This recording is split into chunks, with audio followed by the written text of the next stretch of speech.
നമ്മുടെ മാതാപിതാക്കൾക്കൊക്കെ അല്ലാഹു മഗ്ഫിറത്തും റഹ്മത്തും പ്രദാനം ചെയ്യുമാറാകട്ടെ എന്ന ഒറ്റ പ്രാർത്ഥനയോടെ പരിശുദ്ധമായ ലൈലത്തുൽ ഖദറിന്റെ രാവാകാൻ സാധ്യതയുള്ള ഈ മനോഹരമായ രാവിന്റെ വിഷയത്തിലേക്ക് ഞാൻ നിങ്ങളുടെ ശ്രദ്ധയെ ക്ഷണിക്കുന്നു. റമദാൻ വിട പറയാൻ പോവുകയാണ്. പരിശുദ്ധ റമദാൻ. ആ വിട പറയാൻ പോകുന്ന റമദാനിന്റെ ഒടുക്കത്തെ പത്തിലാണ് ഈ ലൈലത്തുൽ ഖദർ. ലൈലത്തുൽ ഖദറി ഖൈറും മിൻ അൽഫി ശഹർ. 1000 മാസങ്ങളേക്കാൾ ഖൈറായതാണ് ഈ ലൈലത്തുൽ ഖദർ. 1000 മാസങ്ങളേക്കാൾ ഖൈറായതാണ്. 3000 രാവും 3000 പകലും എടുക്കുന്ന ഇബാദത്തിന്റെ പ്രതിഫലം ഒറ്റ രാവ് കൊണ്ട് വാരിക്കൂട്ടണോ? ഈ രാവിൽ ഇബാദത്ത് ചെയ്യുക, ഈ രാവിൽ ഇബാദത്ത് ചെയ്യുക. 80 കൊല്ലം ഒരു മനുഷ്യന്റെ ആയുസ് ഒരു പക്ഷേ 80 കൊല്ലം ഉണ്ടാകാൻ പ്രയാസമാണ്.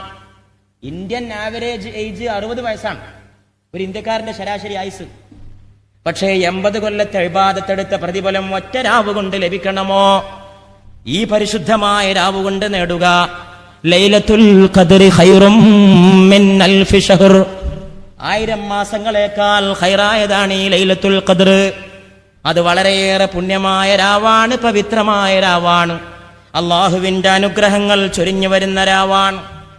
പക്ഷേ ലൈലത്തുൽ ഖദർ വരുമ്പോൾ സന്തോഷം നമ്മുടെ മനസ്സിൽ ഉണ്ടാകുന്നു. എന്നാണ് ഈ ലൈലത്തുൽ ഖദർ?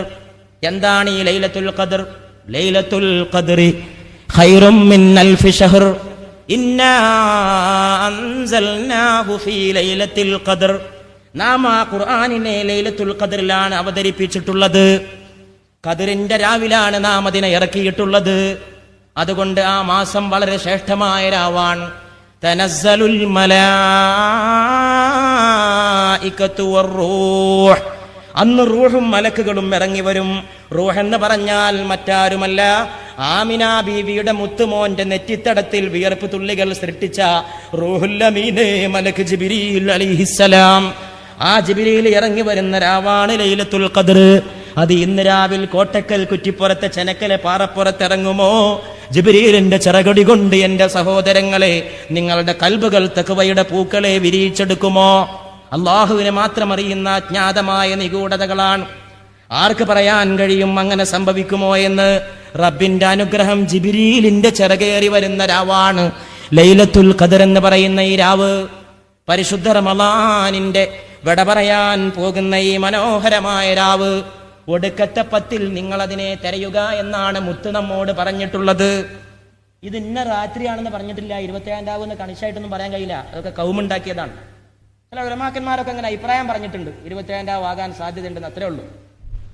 27 രാവ് തന്നെയാണ് ലൈലത്തുൽ ഖദർ എന്ന് ഉറപ്പിച്ച് പറയാൻ ഒരു തെളിവും ദീനിലില്ല, ഖുർആനിലില്ല, ഹദീസിലില്ല.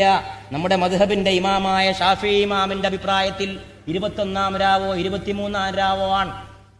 ആലോചിച്ച് നോക്കണം. ആ ഷാഫിഈ ഇമാമിന്റെ മദ്ഹബിലാണ് നമ്മൾ. പക്ഷേ വേറെ കുറെ ഇമാമിയങ്ങളുടെ അഭിപ്രായത്തിൽ 27 രാവിന് കൂടുതൽ സാധ്യതയുണ്ടെന്ന് മാത്രം. ഇതെന്തിനാ രാത്രി അങ്ങനെ വ്യക്തമാക്കാതെ വെച്ചത്? അത് തന്നെ ഒരു രഹസ്യമാണ്. അത് വ്യക്തമായാൽ അന്ന് മനുഷ്യന്മാരെ ഇബാദത്തെടുത്തിട്ട് അതിന്റെ കൂലി ഒന്നിച്ചു കൊണ്ടുപോകും. വ്യക്തമാകാതിരുന്നാലോ ഏത് രാവും ആ രാവാകാൻ സാധ്യതയുണ്ട് എന്ന് മനസ്സിലാക്കിയിട്ട് കൂടുതൽ കൂടുതൽ ഇബാദത്തിലേക്ക് ഇറങ്ങി വരും ഏത് രാവും. ലൈലത്തുൽ ഖദർ ഇന്ന ദിവസമാണെന്ന് എനിക്ക് ബോധ്യപ്പെട്ടാൽ ഞാൻ എന്താണ് ചെയ്യേണ്ടത് എന്നൊരു ഭാര്യ ഭർത്താവിനോട് ചോദിച്ചു. ഭാര്യ സാധാരണ ഭാര്യയല്ല, ആയിഷ ബീവിയാണ്. സിദ്ദീഖിന്റെ ഓമന മകളായ സയ്യിദത്തുന ആയിഷത്തു സിദ്ദീഖ റളിയല്ലാഹു തആല അൻഹ. ഭർത്താവ് അല്ലാഹുവിന്റെ റസൂലാണ്. ചന്ദ്രഗോളങ്ങൾ ചുറ്റിക്കറങ്ങി വന്ന ഭർത്താവിന്റെ കൂടെ കിടന്ന ആയിഷ ബീവിയെ നിങ്ങൾ എത്ര ഭാഗ്യവതിയാണ്. ആയിഷ ബീവി ചോദിക്കുന്നു, എനിക്ക് ലൈലത്തുൽ ഖദർ ഇന്ന രാവാണെന്ന് ബോധ്യപ്പെട്ടാൽ ഞാൻ എന്താണ് ചെയ്യേണ്ടത് അല്ലാഹുവിന്റെ റസൂലേ? എന്റെ ഭർത്താവേ എന്നല്ല, എന്റെ കൂടെ കിടക്കുന്ന പുതുമാരനെ എന്നല്ല, എന്റെ തവകാന്തനെ എന്നല്ല, എന്റെ ജീവന്റെ സ്വപ്നമേ എന്നല്ല, എന്റെ സാക്ഷാത്കാരമേ എന്നല്ല, എന്റെ കൂടെ നിദ്ര കൊള്ളുന്ന ഭർത്താവേ എന്നല്ല, അല്ലാഹുവിന്റെ റസൂലേ ഞാൻ എന്ത് ചെയ്യണം? എനിക്കത് ബോധ്യപ്പെട്ടാൽ ഉടൻ തന്നെ പത്നിയെ വിളിച്ചുകൊണ്ട് മുത്തുമണി പറയുന്നു, എന്റെ പ്രിയപ്പെട്ട ആയിഷ, നീ അങ്ങ് ചൊല്ലണം, അല്ലാഹുമ്മ ഇന്നക അഫുവ്വുൻ തുഹിബ്ബുൽ അഫ്വ ഫഅഫു അന്നീ. അല്ലാഹുവേ, നീ മാപ്പ് ചെയ്തു കൊടുക്കുന്നവനാണ്, നിനക്ക് മാപ്പ് ചെയ്തു കൊടുക്കൽ ഇഷ്ടമുള്ള കാര്യമാണ്, അതുകൊണ്ട് നീ എനിക്ക് മാപ്പ് നൽകണമേ എന്ന് ആയിഷ നീ പ്രാർത്ഥിക്കണമേ എൻ്റെ ആയിഷ എന്ന് റൂഹുൽ അമീനായ ജിബ്രീലിന്റെ വഹി ഏറ്റുവാങ്ങിയ മുഹമ്മദ് മുസ്തഫ സല്ലല്ലാഹു അലൈഹി വആലിഹി വഅസ്ഹാബിഹി വസല്ലം തന്റെ പ്രിയപ്പെട്ട പത്നിയെ ഉപദേശിക്കുകയാണ്. ലൈലത്തുൽ ഖദർ ഭാര്യക്ക് പോലും പറഞ്ഞു കൊടുത്തില്ല, സ്വകാര്യമായിട്ടെങ്കിലും അത് ഇന്ന രാത്രിയാവും. ഒരു ദിവസം അള്ളാഹുവിന്റെ റസൂൽ പറഞ്ഞു, എനിക്കത് ഇന്ന രാത്രിയാന്ന് മനസ്സിലായി, ഇന്ന രാത്രിയാണ് ലൈലത്തുൽ ഖദർ എന്ന് എനിക്ക് അള്ളാഹു അറിയിച്ചു തന്നു. ഞാനത് നിങ്ങൾക്ക് പറഞ്ഞു തരാൻ വേണ്ടി വരികയായിരുന്നു. പെട്ടെന്ന് രണ്ടാൾ തമ്മിൽ ശണ്ട കൂടുന്നത് ഞാൻ കണ്ടു. ശണ്ട കൂടുന്നത് കണ്ടപാടെ എന്റെ മനസ്സിൽ നിന്ന് അത് ഇന്ന രാത്രിയാണെന്ന വിജ്ഞാനം അല്ലാഹു ആകാശത്തിലേക്ക് ഉയർത്തിക്കളഞ്ഞു. മറന്നുപോയി. ഇന്ന രാത്രിയാണെന്ന് ആദ്യം അറിയിച്ചു തന്നു. രണ്ടാളും തമ്മിൽ തിരക്കുകളുണ്ടപ്പോൾ ആ വിജ്ഞാനം അള്ളാഹുവിനെ കൊണ്ടുപോയി. അതൊരു പക്ഷേ നിങ്ങൾക്ക് ഖൈറിനായിരിക്കുമെന്ന് മുഹമ്മദുർ റസൂലുള്ളാഹി സ്വല്ലല്ലാഹു അലൈഹി വആലിഹി വഅസ്ഹാബിഹി വസല്ലം. ലൈലത്തുൽ ഖദറിനെ പറ്റി ഒരുപാട് ഹദീസുകളുണ്ട്. ഞാൻ പറഞ്ഞാൽ ഒരു പക്ഷേ ഏതെങ്കിലുമൊക്കെ വിട്ടുപോകുമെന്ന് വിചാരിച്ചിട്ട് ഏതാനും ഹദീസുകൾ മാത്രം ഇവിടെ വായിച്ചു കേൾപ്പിക്കുന്നു. തബ്റാനി ഉദ്ധരിക്കുന്നു, ലൈലത്തുൽ ഖദർ പ്രശാന്തമായ രാത്രിയിലാണ്. അല്ലാഹുവിന്റെ റസൂൽ പറയാണ്, രാത്രിക്ക് ഒരു ശാന്തി ഉണ്ടാവും. ഉഷ്ണമോ ശൈത്യമോ കാറ്റോ മഴയോ ഇല്ലാത്ത രാത്രി. ചിന്തിക്കണം, ഞാൻ വ്യാഖ്യാനിക്കുന്നില്ല, നിങ്ങളൊക്കെ ബുദ്ധിയുള്ളവരാണ്. അന്ന് നക്ഷത്രങ്ങൾ എറിയപ്പെടുകയില്ല. ഉദയസൂര്യൻ രശ്മികളില്ലാതെ ഉദയം ചെയ്യുന്നത് ലൈലത്തുൽ ഖദറിന്റെ ലക്ഷണങ്ങളിൽ പെടുന്നതാണ്. നാളെ രാവിലെ സൂര്യോദയം പോയി നോക്കണം ബുദ്ധിയുള്ളവർ. തബറാനി രേഖപ്പെടുത്തിയ ഹദീസാണ്. വേറെ ഒരു ഹദീസിൽ സഹീഹ് ബുഖാരിയിൽ പറയുന്നു, അല്ലാഹുവിന്റെ റസൂൽ ലൈലത്തുൽ ഖദർ റമദാൻ 27-നോ 29-നോ ആണ്. അത് വേറെ ഹദീസിൽ വേറെയും കാണും. വേറെ ഒരു ഹദീസിൽ ഇബ്നു മാജാ റഹ്മത്തുള്ളാഹി അലൈഹി റിപ്പോർട്ട് ചെയ്യുന്നു, ലൈലത്തുൽ ഖദർ നഷ്ടപ്പെടുന്നത് നിർഭാഗ്യവാന്മാർക്കാണ്, നഷ്ടപ്പെടുന്നവർക്ക് സകലതും നഷ്ടപ്പെടും.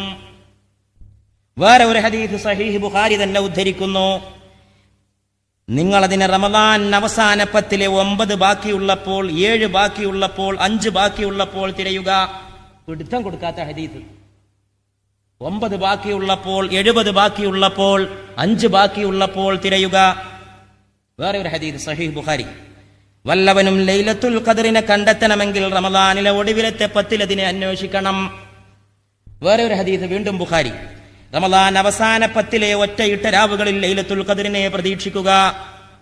വേറെ ഹദീസ് അഹ്മദ് ഉദ്ധരിക്കുന്നു റഹ്മത്തുള്ളാഹി അലൈഹി, ലൈലത്തുൽ ഖദറിനെ നിങ്ങൾ റമദാനിലെ ഒടുവിലെ 10-ൽ, അതായത് 25-നും 27-ലും 29-ലും അന്വേഷിക്കുക.